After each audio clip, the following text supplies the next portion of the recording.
Hello everybody, welcome back to Reaksi Official. Bersama gue, kali ini kita bakal masuk ke segmen manga logik. Pada video kali ini gue bakal ngebahas tentang manga One Piece, yaitu misteri kemunculan dua raja yang paling ditunggu-tunggu. Siapakah dua raja ini? Dari mana mereka datang? Dan seberapa besar pengaruh raja tersebut pada alur cerita di dunia One Piece saat ini, utamanya di Arc Wano. Yuk kita bahas semuanya di segmen ini. Sebelum gue masuk ke dua raja yang gue maksud, gue mau narik benang merahnya dulu dari alasan kenapa Oden memerintahkan Toki untuk mengirim Kinemon dan kawan-kawan ke masa 20 tahun setelah insiden yang berujung pada eksekusi mati Oden di Wano Kuni. Karena pertanyaan ini bakal sangat berkaitan dengan apa yang bakal gue bahas selanjutnya. Oke, langsung aja. Pertanyaan ini pertama kali muncul di manga chapter 950. Saat itu, Asura Doji yang sedang berada di Kuri sempat menanyakan hal ini kepada Kinemon dan Inuarashi beberapa hari sebelum festival api dimulai atau sebelum penyerangan yang akan dilakukan aliansi Luffy kepada bajak laut Kaido. Namun saat itu Inuarashi hanya menjawab bahwa semua itu akan kita ketahui setelah ini semua selesai. Nah, bukan tanpa alasan pastinya kenapa Oden menyuruh Toki mengirim Kinemon dan kawan-kawan ke masa 20 tahun ke depan. Berdasarkan manga chapter 972, sebelum meninggal, Oden sempat meninggalkan pesan kepada Toki bahwa akan terjadi perang besar yang bahkan cukup untuk membelah lautan. Kemudian, menurut Oden, para tokoh utama inilah yang nantinya punya kesempatan besar untuk mengalahkan Kaido. Di sini kalian pasti bakal langsung bertanya, kenapa Oden bisa tahu kalau 20 tahun ke depan bakal terjadi perang yang sangat besar? Apakah Oden punya kemampuan untuk meramal? Atau Oden bisa melihat masa depan menggunakan haki miliknya seperti yang dilakukan oleh Katakuri saat bertarung melawan Luffy? Jawabannya adalah tidak. Karena meramal bukanlah sebuah kemampuan yang dimiliki oleh Kosuke Oden, dan sekuat apapun haki yang Oden miliki, dia nggak bakal mampu melihat sampai ke masa 20 tahun ke depan.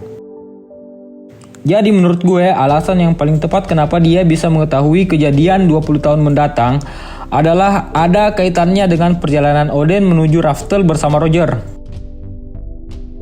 Seperti kita ketahui semua, kalau Oden dan Roger memiliki kemampuan yang sama di bidang mendengarkan suara-suara gaib. Baik itu suara benda mati sampai kemampuan untuk mendengar bisikan-bisikan gaib dari alam yang entah dari mana sumbernya.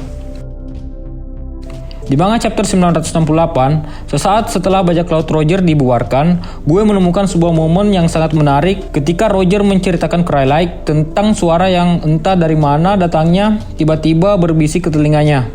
Dan tentu saja Oden selaku keturunan dari keluarga Kozuki juga pasti mendengar bisikan yang sama yang didengar oleh Roger. Suara itu mengatakan bahwa akan lahir seorang raja yang telah ditunggu-tunggu, dan raja yang satunya lagi berasal dari lautan yang jauh. Dikatakan juga bahwa dua raja tersebut bakal bertemu kembali. Mereka akan lahir 10 tahun lagi dan bakal butuh waktu 15 tahun untuk mereka tumbuh. Nah, berdasarkan suara misterius itu artinya ada rentan waktu selama 25 tahun sampai raja tersebut benar-benar siap. Dan setelah insiden Oden mendengarkan suara aneh itu, diceritakan lagi kalau Oden kembali ke negeri Wano dan menghabiskan waktu sekitar 5 tahun untuk melindungi warga-warga Wano dengan cara berpura-pura menjadi raja yang tolol sambil menari-nari di depan keramaian. Nah, berdasarkan alur waktu yang tadi gue jelasin, maka udah jelas sisa waktu yang dibutuhkan untuk kemunculan sang raja adalah 20 tahun lagi. Jadi di sini udah jelas sekali kalau Oden mengirim rekan-rekan samurainya ke 20 tahun ke depan berdasarkan petunjuk yang ditinggalkan oleh Joy Boy di Raftel dan dari bisikan gaib yang dia dengar bersama Roger. Nah, kemudian kita kembali lagi ke topik utama tentang kelahiran sang raja. Dalam percakapan antara Rayleigh dan Roger, kita juga ditunjukkan tentang Roger yang bertanya ke Madame Shirley tentang kapan tepatnya putri manusia ikan itu akan lahir.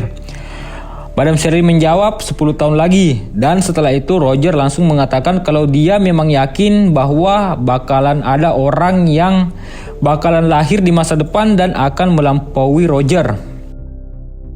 Nah, dari potongan chapter di atas, gue langsung berasumsi kalau raja pertama yang bakal lahir itu adalah Monkey D. Luffy, dan raja kedua yang disebutkan tentu saja bukan Shirahoshi yang notabene dia adalah perempuan. Di manganya aja jelas sekali Oda Sensei mengatakan itu adalah raja dan bukan ratu. Dari kata ini sudah menjelaskan kalau Shirahoshi itu bukan raja yang dimaksud.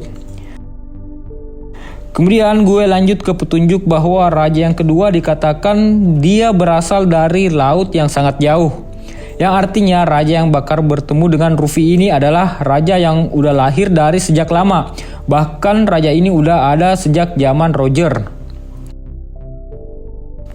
Nah, siapakah raja yang kedua dan di manakah sebenarnya laut yang jauh itu? Raftel bisa saja iya, tapi di sini gue berasumsi kalau raja yang datang dari laut yang jauh itu adalah raja yang datang dari masa lalu.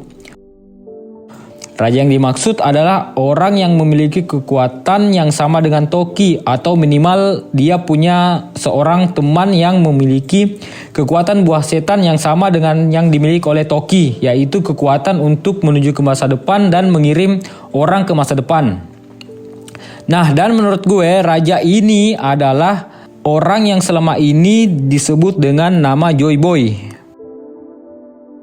Gue ngomong kayak gini bukan tanpa alasan tentunya. Karena di chapter 968 saat bajak laut Roger mengantar Oden untuk kembali ke Wano, Oden sempat berkata bahwa arus yang kuat merupakan salah satu alasan mengapa Wano menjadi negeri yang terisolasi. Tapi kita harus membuat jalurnya sebelum hari di mana Joy Boy datang. Nah, hari di mana Joy Boy datang. Jadi sudah jelas bahwa suatu saat Joy Boy akan tiba di masa sekarang dan dia akan berlayar menuju Wano suatu saat nanti. Dan dengan datangnya Joy Boy juga ke masa depan, itu akan menjelaskan jawaban atas pernyataan Roger yang mengatakan mungkin kitanya yang terlalu cepat.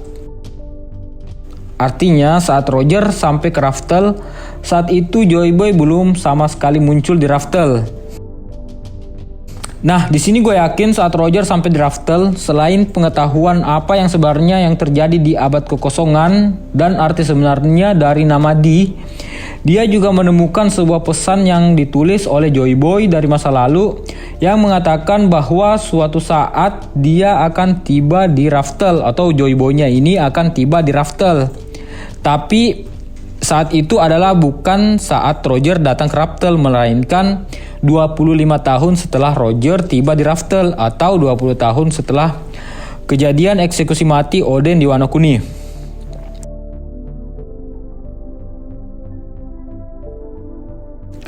Oke, makasih buat kalian yang udah menyimak dari awal sampai akhir teori gue ini tentang One Piece. Teori ini bisa aja salah dan bisa aja benar, jadi silahkan tulis pendapat kalian di kolom komentar tentang teori ini. Dan jangan lupa dukung terus channel kami dengan cara subscribe dan like video ini. Dan juga jangan lupa follow kami di Instagram reaksiofficial.id. Wassalam and see you on my next video.